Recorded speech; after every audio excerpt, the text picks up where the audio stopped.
नमस्कार। यह वीडियो मात्र उनके लिए है जिनका एसएससी जीडी कांस्टेबल भर्ती 2018 की फाइनल मेरिट में सिलेक्शन नहीं हुआ है। आपने बिल्कुल सही सुना, जिनका सिलेक्शन नहीं हुआ है यह वीडियो मात्र उन्हीं के लिए है। अगर आपका सिलेक्शन हो गया है तो गाइस आपसे मेरा विनम्र निवेदन है कि कृपया आप इस वीडियो को छोड़कर चले जाएं, क्योंकि इस वीडियो में केवल उन्हीं के बारे में बताया गया है जिनका एसएससी जीडी कांस्टेबल भर्ती 2018 की मेडिकल में फिट हुए बैठे हैं और उनका फाइनल मेरिट लिस्ट में नाम नहीं आया है, उन्हीं के बारे में बताया गया है। आपको बता दें एसएससी जीडी कांस्टेबल भर्ती 2018 की सेकंड लिस्ट से संबंधित एक बड़ी अपडेट्स आ रही है। एक एक करके आपको बताएंगे, प्लीज़ वीडियो के अंत तक बने रहना ताकि पूरी पूरी जानकारी आपको मिल सके। आपको सबसे पहले हम आपको बताएं कि इस वीडियो में मैं आपको एक रिकॉर्डिंग सुनाने वाला हूं और वह रिकॉर्डिंग आप वीडियो के माध्यम से देखेंगे और उसे फ्रेंड्स मैं वीडियो के बीच में ही सुनाऊंगा आपको, इसलिए आपसे बिना निवेदन है कि वीडियो के अंत तक बने रहना। और वह रिकॉर्डिंग आपकी एसएससी जीडी कांस्टेबल भर्ती 2018 की सेकंड लिस्ट से संबंधित एसएससी की तरफ से है। जैसा कि आगे आपने थंबनेल में देखा है एसएससी का बड़ा बयान, तो जो बयान है वो आपको सुनाएंगे, इसलिए आप अंत तक बने रहेगा ताकि पूरी पूरी जानकारी आपको मिल सके। तो आइए शुरू करते हैं। तो देखिए, अगर मैं बात करूं इसमें सेकंड लिस्ट की, तो देखिए फ्रेंड्स आपको बता दें हमारे पास एक कमेंट्स आया था जिसमें एक बंदे ने कहा कि अब कुछ भी कर लो सेकंड लिस्ट नहीं आएगा। तो आपको बता दें वो बंदा ऐसा भी है कि जिनका सिलेक्शन हुआ है वही कह रहे हैं कि अब कुछ भी कर लो, सिलेक्शन हो गया है उनका, वही कह रहे हैं कि अब कुछ भी कर लो सेकंड लिस्ट नहीं आएगा। लेकिन आपको बता दें यह जो सेकंड लिस्ट है ये आएगी 100% चांस नहीं, 100% आशा ही नहीं है बल्कि पूर्ण विश्वास है कि आएगी तो आएगी सेकंड लिस्ट। लेकिन अब आप सोच रहे होंगे आएगी आएगी आएगी तो आखिर कब आएगी, तो आपको वो भी बताएंगे वही फ्रेंड्स वीडियो। तो आइए बिना किसी देरी के सबसे पहले आपको वही वीडियो सुना देते हैं। उस वीडियो के माध्यम से ही आप वहां पर समझ जाइएगा कि आपकी जो डाउट है एसएससी जीडी सेकंड लिस्ट को लेकर के, वो आपके डाउट को क्लियर करने की कोशिश करेंगे, ठीक है। और आप उस कॉल रिकॉर्डिंग को सुनिए। उसके बाद देखिए आपको सबसे पहले बता दें कि जो आपकी 10% वैकेंसीज बचाई गई हैं जो एक्स सर्विसमैन के लिए रिजर्व रखी गई है, अगर 10% वैकेंसीज रिजर्व रखी गई हैं एक्स सर्विसमैन के लिए, और फिर यह भी बताया गया था कि इफ़ एक्स सर्विसमैन कैंडिडेट्स इस नॉट अवेलेबल, यानी कि वे सब अवेलेबल नहीं होते हैं, तो जो सॉरी तो जो 10% वैकेंसीज हैं रिजर्व की गई हैं एसएससी जीडी की तरफ से एक्स सर्विसमैन के लिए, अगर वह अवेलेबल नहीं होते एक्स सर्विसमैन तो उसे फिलअप कर दिया जाएगा, वैकेंसी खाली नहीं रखी जाएगी। तो अब आपको सोच रहे होंगे कि वैकेंसी खाली नहीं रखी जाएगी, तो अब आपको ये भी बता दें कि 54,000 केवल कैंडिडेटों को सिलेक्शन मिला है और इसमें वैकेंसी थी आपकी 60,210, यानी कि इसी में आपके लगभग 6,000 पद ऐसे खाली रह गए हैं। और इस जबकि जो भर्ती बोर्ड है उसका यही मानना है कि जो आपके पद हैं वो खाली नहीं रखे जाने चाहिए। आपको बता दें 2011 में भी आपके लगभग 50% वैकेंसीज आई थी और 50% वैकेंसीज को बढ़ा दिया गया था, यानी कि लगभग 1 लाख वैकेंसी आई थी जिसमें सभी मेडिकल फील्ड का सिलेक्शन हो गया था और इसमें अभी भी लगभग 38,000 पद खाली पड़े हैं।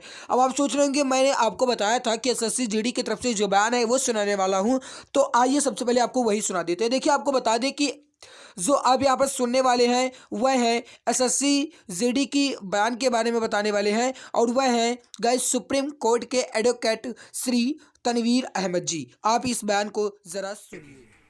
देखिए, ये भर्ती शायद 2018 में निकली। बिल्कुल, अभी 2 साल से ज्यादा का वक्त हो चुका है। अलग अलग राज्यों के समय समय पर कई विज्ञापन बीच में निकलते रहते हैं और भर्ती प्रक्रिया होती है, कई पोस्टों के लिए होती है। जो बेरोजगार होता है वो हर एक पोस्ट के लिए आवेदन करता है।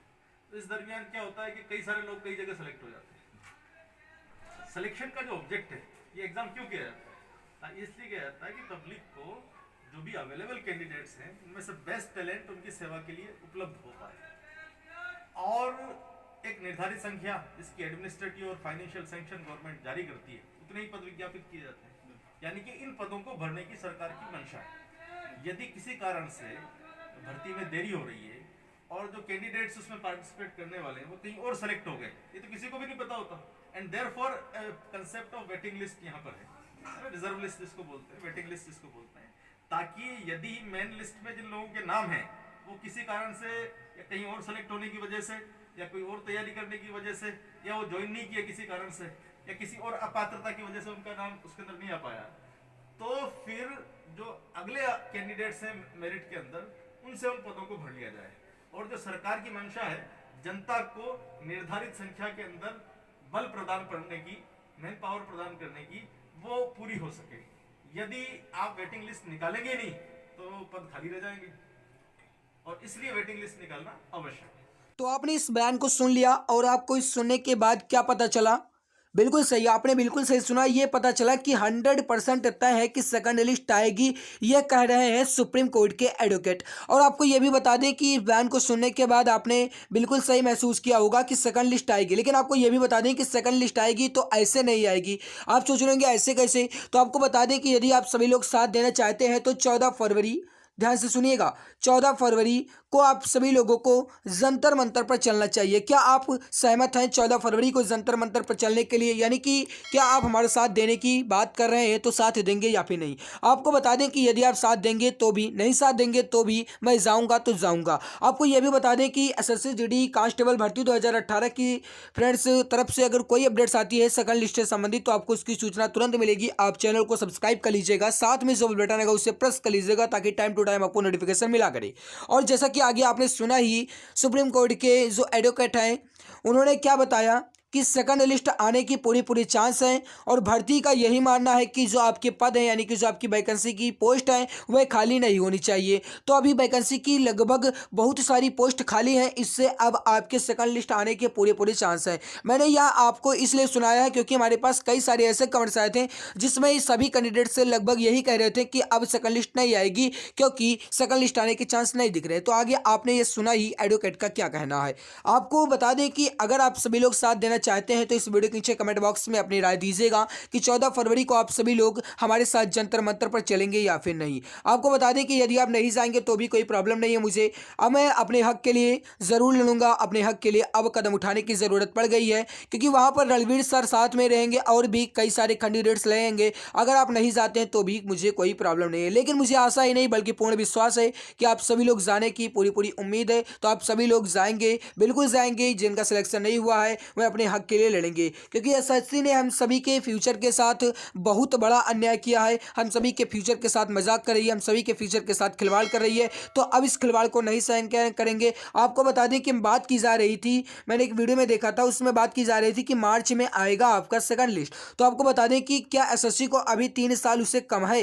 3 साल मैंने इंतजार किया, भर्ती 2018 में आई थी। 3 साल इंतजार करने के बाद भी एसएससी अभी चाहती है कि मैं लगभग 1-1.5 महीने और इंतजार करूं। तो अब मैं इंतजार नहीं करने वाला हूं। अब होगा वही जो एसएससी को नहीं चाहिए, यानी कि एसएससी को अब वही मिलेगा जो 14 फरवरी को जंतर मंतर पर अनिश्चितकाल धरना प्रदर्शन करेंगे। तो गाइस, आज की इस वीडियो में मैंने आपको बहुत ही इंपॉर्टेंट नोटिस दी है। अगर आपको यह वीडियो अच्छी लगी है तो वीडियो को लाइक कर दें। साथ में अगर आपने अभी तक हमारे चैनल को सब्सक्राइब नहीं करा है तो इस चैनल को सब्सक्राइब कर लें ताकि एसएससी जीडी की तरफ से कोई भी अपडेट्स आए सेकंड लिस्ट से संबंधित तो आपको इसकी सूचना तुरंत मिले। साथ में आपको बता दें कि आप अपनी वीडियो के नीचे कमेंट बॉक्स में ये राय जरूर दीजिएगा कि आपकी क्या राय है, 14 फरवरी को जंतर मंतर पर आप चलेंगे या फिर नहीं। वैसे ही मुझे आशा ही नहीं है बल्कि मुझे यह पूर्ण विश्वास है कि आप सभी लोग चलेंगे 14 फरवरी को अपने हक की लड़ाई के लिए।